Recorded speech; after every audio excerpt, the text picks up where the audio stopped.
එකතු කරගෙන ඒවට දාන්න.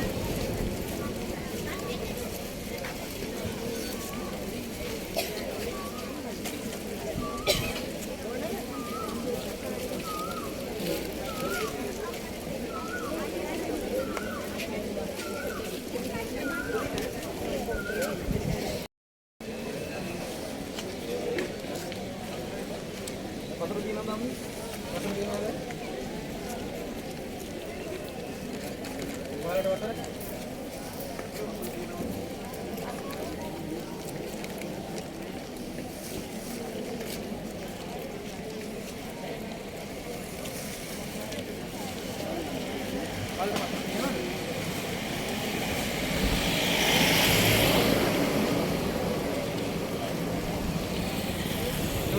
දෙනාට තෙරුවන් සරණයි.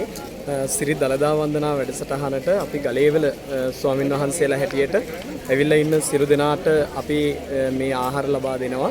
ඒ නිසා විශේෂයෙන්ම ඉල්ලීමක් කරනවා දළදා හාමුදුරුවෝ වඳින්න එන සිරු දෙනාම මේ නුවර පරිසරය ආරක්ෂා කරගන්න විශේෂයෙන් කටයුතු සිදු කරනවා. අපි අද බලාපොරොත්තු වෙනවා මේ අවඩ තියෙන ඉවතලන සිරු දේවලුත් එකතු කරලා පූර්වාදර්ශයක් දෙන්න රටේ ඉන්න ජනතාවට විශේෂයෙන් මේ පරිසරය ආරක්ෂා කරගන්නට ඕන කියන කාරණාව අද ස්වාමින් වහන්සේලා හැටියට අපි බලාපොරොත්තු වෙන දවසේ මේ නුවර පරිසරය අපවිත්‍රතාවයේ තියෙන ඒවා එකතු කරලා නිසි ඉවත දාන තැන් වලට යොමු කරලා ඒ කටයුතු සිදු කරන්න.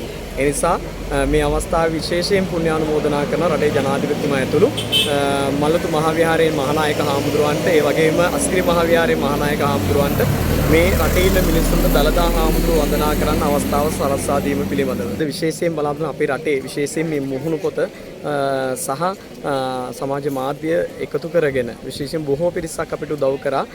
විශේෂයෙන් අපි නූතන තරුණ පරපුරටත් මේ වෙලාවේ සිහිපත් කරනවා මාධ්‍ය උනත් හරියට භාවිතා කරමින් මෙවැනි වැඩසටහන් සාර්ථක කරගන්න පුළුවන් කියන කාරණාව සිහිපත් කරනවා.